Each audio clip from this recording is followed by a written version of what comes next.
Good morning students. हमने कल कोशिका के बारे में पढ़ा था और आज हम बात करेंगे उसी की कंटिन्यूशन में आगे विषाणुओं के बारे में, वायरस के बारे में।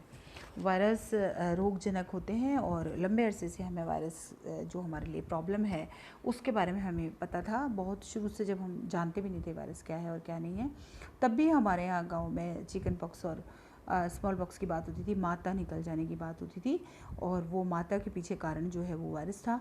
और उस समय हम ये नहीं जानते थे कि वायरस की वजह से हो रही है, लेकिन इन बीमारियों के बारे में हमें उस समय भी जानकारी थी। और सबसे पहले इवेनोवास्की ने 1892 में पादपों में एक वायरल डिजीज़ की, प्लांट्स में एक वायरल डिजीज़ की खोज की थी। आज के कंसेप्ट में 2020 तो मैं कहूँगी साल ही कोरोना वायरस के नाम गया है, ये वायरसों का ही साल है। तो इसमें तो हम देख ही रहे हैं कि हमारी पूरी लाइफ जो है वो चेंज हो गई है।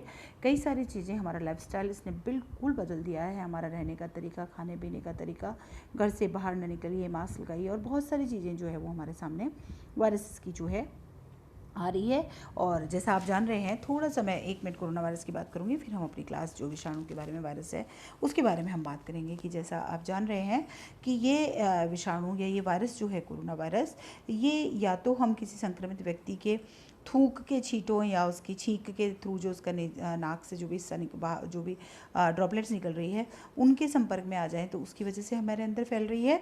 और या फिर वो किसी चीज़ को छू दे तो, क्योंकि वायरस उस निर्जीव चीज़ पे भी, मतलब लकड़ी पे और मेटल पे और सब्जियों पे और फ्रूट्स पे और सब पे सर्वाइव कर रहा है।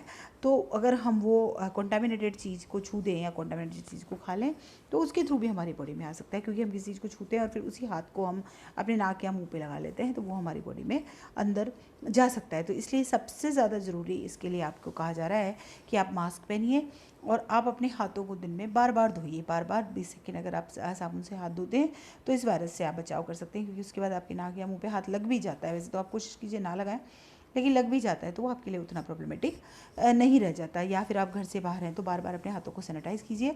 तो इस कोरोना वायरस से बचिए, क्योंकि इसके लिए कहा जा रहा है बचाव ही उपाय है। अभी इसकी कोई वैक्सीन, कोई दवाई हमारे सामने नहीं है। तो आप मास्क लगाइए और भीड़ भाड़ से बचिए और बार बार हाथ धोइए और अपना जो है हाथों को सैनिटाइज़ कीजिए।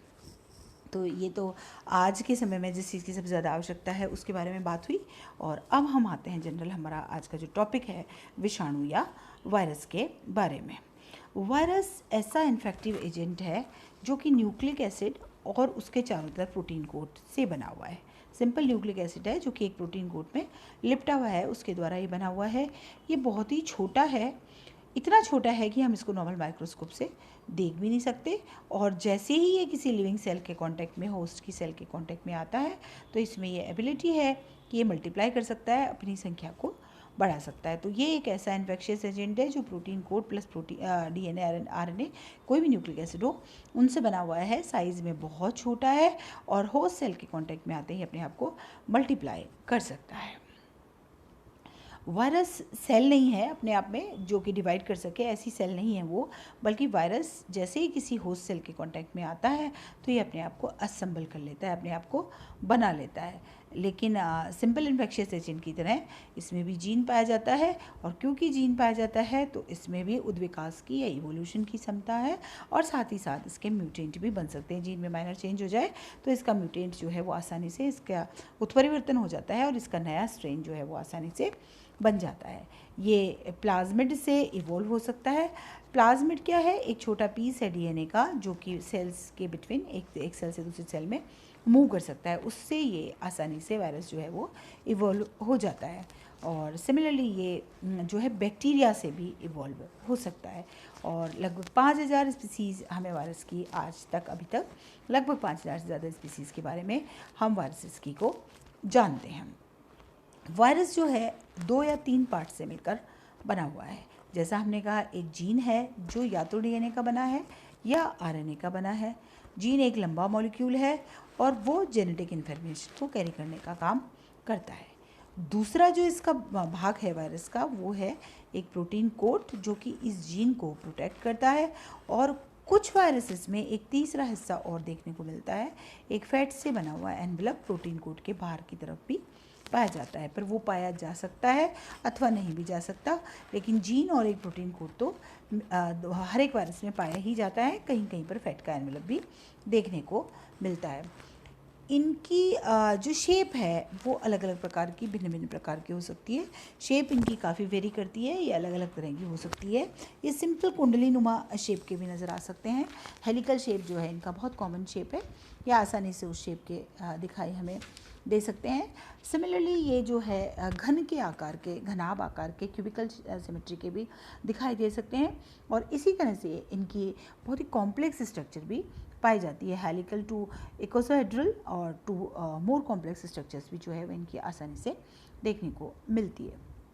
साइज़ में भी इनका अच्छा वेरिएशन है।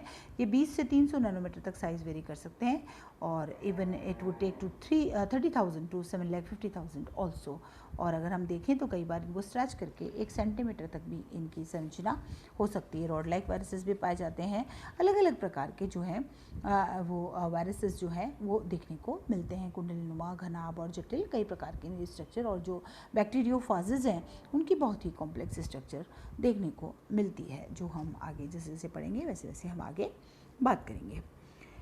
वायरस कई तरीक़ों से स्प्रेड हो सकते हैं। जितने स्पेसिफिक, ज़्यादातर वायरस जो हैं वो टिश्यू स्पेसिफिक और होस्ट स्पेसिफिक होते हैं। मतलब उनका एक पर्टिकुलर होस्ट होता है और एक पर्टिकुलर टिश्यू में ही वो अपने आप को डेवलप कर सकते हैं, उसी पर वो अटैक कर सकते हैं। अगेन मैं आऊँगी, जैसे कोरोना वायरस हमारे लंग्स पर काफ़ी इम्पैक्ट डाल रहा है, लंग टिश्यूज़ पर को ये सबसे ज़्यादा प्रभावित करता है।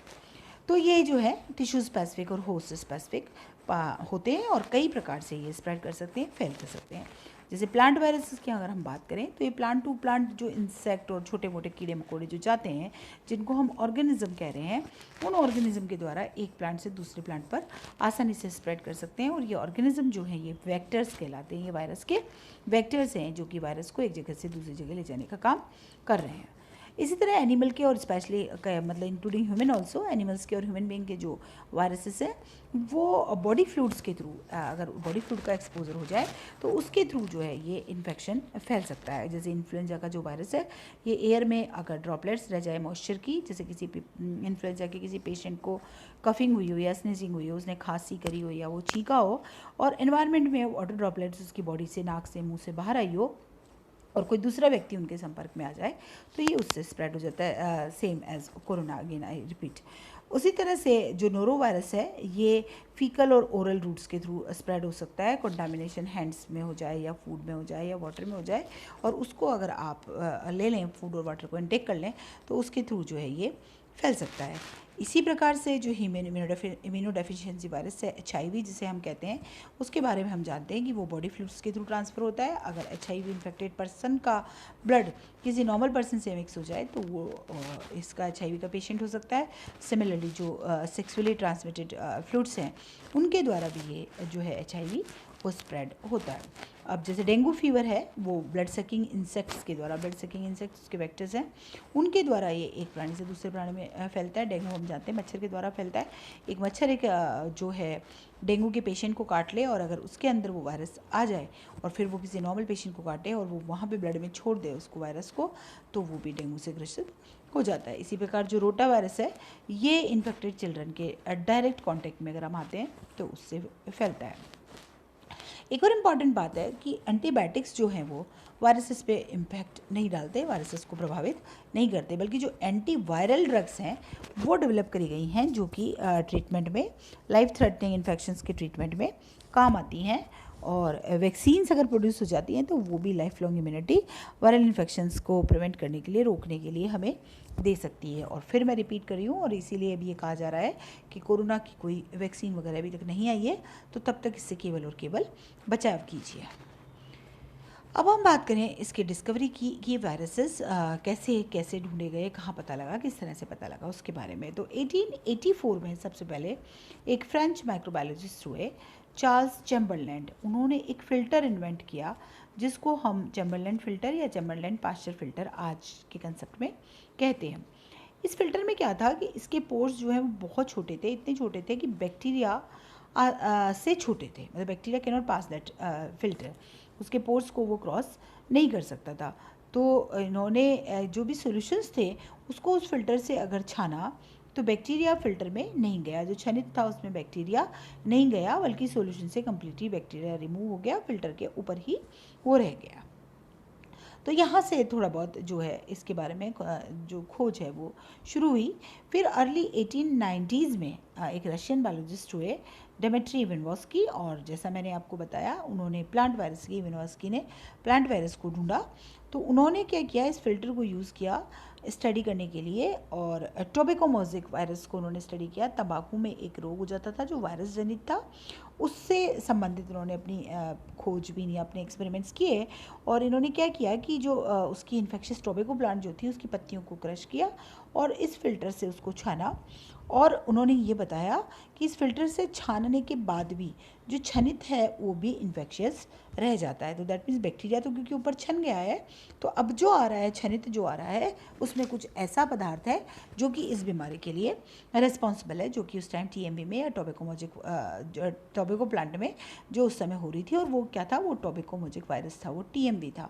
हालांकि उस समय ये पता नहीं लगा, लेकिन उसके बारे में बात यहाँ हो गई कि ये बैक्टीरिया नहीं है बल्कि कुछ और चीज़ है जो कि टोबैको के प्लांट को, तंबाकू के प्लांट की पत्तियों को ग्रसित कर रहा है।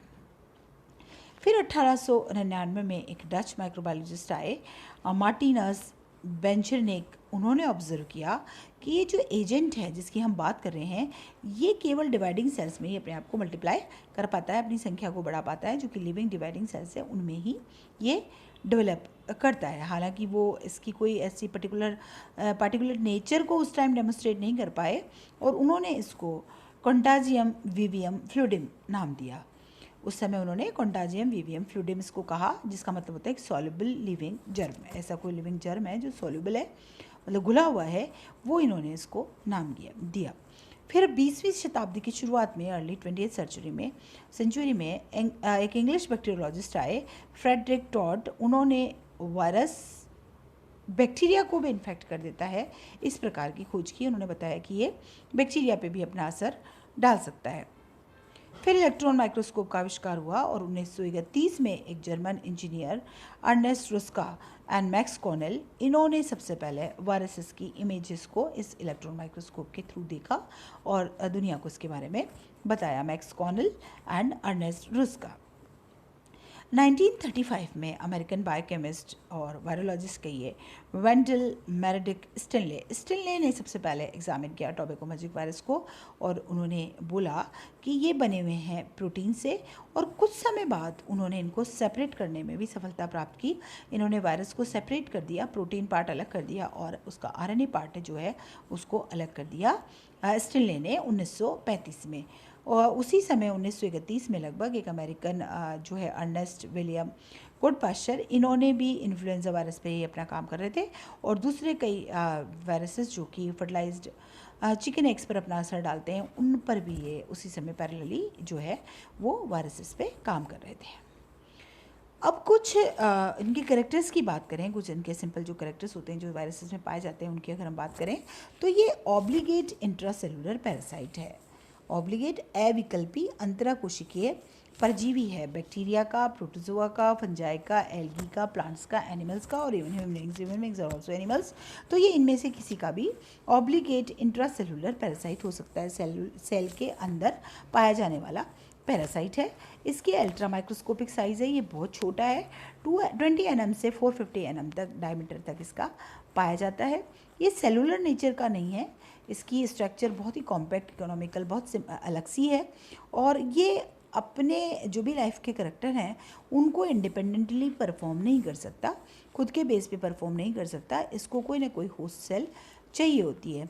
ये इनएक्टिव मैक्रोमोलिक्यूल है आउटसाइड द होस्ट सेल, ये केवल और केवल इनसाइड द होस्ट सेल ही एक्टिव हो पाता है। इसके बेसिक स्ट्रक्चर की अगर हम बात करें तो इसमें एक प्रोटीन का शेल है, capsid, which is surrounding nucleic acid core. उसके अंदर न्यूक्लिक एसिड का कोर है और बाहर की तरफ एक प्रोटीन का शेल है।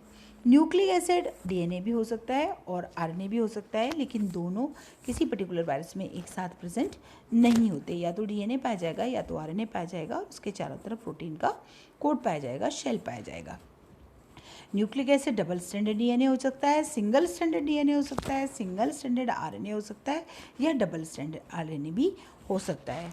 और ये जो है हाईली स्पेसिफिसिटी इनमें पाई जाती है मॉलिक्यूल्स में वायरस की सरफेस पर, ताकि वो होस्ट सेल के साथ आसानी से अटैच हो जाए। और ज़्यादातर मेटाबॉलिक प्रोसेस से कनेक्टेड एंजाइम्स इनमें नहीं पाए जाते। किसी प्रकार के सिंथेसाइजिंग प्रोटीन से संबंधित मशीनरी इनमें नहीं पाई जाती। ये सब चीज़ें इनमें नहीं पाई जाती। न कोई बहुत मेटाबॉलिक प्रोसेस दिखाते हैं ये, न कोई सिंथेटिक एक्टिविटीज़ दिखाते हैं। और जो इनका इन्फेक्शंस का जो रेंज है ये माइल्ड भी हो सकता है और लाइफ थ्रेटनिंग भी हो सकता है। मतलब बहुत जनरल इन्फेक्शन भी हो, आसानी से मिट जाएगा, और कई बार ये लाइफ के लिए प्रॉब्लमेटिक भी हो सकते हैं। और ये क्या करते हैं कि होस्ट सेल का जो जेनेटिक मटेरियल है उस पर कंट्रोल कर लेते हैं और उसमें ये अपने आप को मल्टीप्लाई करते हैं और नए वायरसेस की वहाँ पे सिंथेसिस या असेंबली जो है वो करते रहते हैं। इनके जो आरएनए वायरसेस हैं ये मल्टीप्लाई करते हैं and are release from the cytoplasm. उनके साइटोप्लाज्म से ये इन एंड आर, मतलब उसके अंदर भी और उसके द्वारा ये रिलीज़ होते हैं। और वाइल्ड टू लाइफ थ्रेटनिंग इनका जो है वो इन्फेक्शन हो सकता है। अब हम बात करें कि ये सेल से किस प्रकार से अलग है। आप देखिए इसका स्ट्रक्चर जो है, यहाँ पे कॉम्प्लिकेटेड वायरस का स्ट्रक्चर यहाँ दिखाई दे रहा है। यहाँ पे डीएनए और आरएनए है और बाहर की तरफ कैप्सिड है। जबकि अब जनरल सेल में हम जानते हैं सेल मेम्ब्रेन पाई जाती है, साइटोप्लाज्म पाया जाता है, यूकैरियोटिक और सेल्स तो कई सारे ऑर्गेनल्स और एक वेल डिफाइंड न्यूक्लियस और सब अपने अंदर रखती है। फिर रिप्रोडक्शन की बात करें तो सेल में इंडिपेंडेंट सेल डिवीजन पाया जाता है, इधर सेक्सुअली और सेक्सुअली वो डिवाइड कर सकती है। जबकि वायरस जो है ये only within a host cell जो है वो अपने आप को मल्टीप्लाई कर सकता है। जेनेटिक कोड की बात करें तो डीएनए और आरएनए हो सकता है, सेल में जो है डीएनए पाया जाता है genetic material. Growth and development की बात करें तो सेल में मल्टी सेलुलर ऑर्गेनिज्म बनते हैं, सेल अपना नंबर इंक्रीज करती है, सेल डिफ्रेंशिएट भी होती है। वायरस में ऐसा कुछ नहीं होता, इनमें किसी प्रकार की ग्रोथ डेवलपमेंट नहीं पाया जाता। एनर्जी यूज़, ऑब्टेनिंग एनर्जी, ये सब कंसेप्ट इनमें नहीं है जबकि सेल में है। एनवायरनमेंट के प्रति इनका कोई रिस्पॉन्स नहीं है जबकि सेल में है। लेकिन धीरे धीरे ये बदल सकते हैं, ओवर द टाइम इनमें चेंजेस हो सकते हैं। वो वायरसेस में भी पॉसिबल है और सेल में भी पॉसिबल है। Over the time they can change. यहाँ आप देखिए आपको स्ट्रक्चर दिखाई दे रहा है। वायरस में कोई न्यूक्लियस नहीं है, किसी प्रकार के कोई ऑर्गेनल्स नहीं है, no cytoplasm, no cell membrane, किसी प्रकार की कोई चीज़ यहाँ नहीं है। जबकि सेलुलर सेल्स में हमें ये सारी चीज़ें बहुत आसानी से देखने को मिलती है। अब हम एक छोटी सी चीज़ और डिस्कस कर लें वायरस की साइज़ के बारे में। ये स्मॉलेस्ट इन्फेक्शियस एजेंट है। They are so small they can only be seen with electron microscope. और जैसे ये प्रो वायरसेस जो हैं 20 nm डायमीटर के हैं, मिमी वायरस लगभग 405 नैनोमीटर लेंथ के हैं, व्यूइंग वायरसेस हैं, एनिमल वायरसेस हैं बड़े, जो थोड़े से बड़े भी होते हैं। ये स्पेशल स्टेन से स्ट्रेन लेते हैं और उसके बाद हम इनको इलेक्ट्रॉन माइक्रोस्कोप में देख सकते हैं। नेगेटिव स्टेनिंग अगर जो है तो आउटलाइन और शेप की आउटलाइन हम इससे देख सकते हैं। पॉजिटिव स्टेनिंग है ना, तो उससे हम इंटरनल स्टेन्स, इंटरनल डिटेल्स जो है वो इसकी देख सकते हैं। और शेडो कास्टिंग टेक्निक्स के द्वारा भी हम इसकी जो है स्ट्रक्चर और साइज़ का आइडिया ले सकते हैं। तो इस प्रकार इसकी साइज़ जो है बहुत छोटे से बहुत बड़े तक वेरी करती है। बैक्टीरियल सेल के कंपैरिजन में भी ये काफ़ी छोटे हैं। यहाँ अलग अलग प्रकार के वायरसेस की आपको साइज़ का जो आइडिया दिया गया है, जो कि किस किस साइज़ के हो सकते हैं, कितने नैनोमीटर के हो सकते हैं, वो सब आपको इस डायग्राम में दिखाई दे रहे हैं। तो आई थिंक वायरस के जनरल कैरेक्टर्स, वायरस की शेप और साइज़ के बारे में हमने बात करी। अब हम इसके स्पेसिफिक स्ट्रक्चर और इसके बारे में हम अपनी नेक्स्ट क्लास में बात करेंगे। वायरस को और डिटेल में हम अपनी नेक्स्ट क्लास में पढ़ेंगे।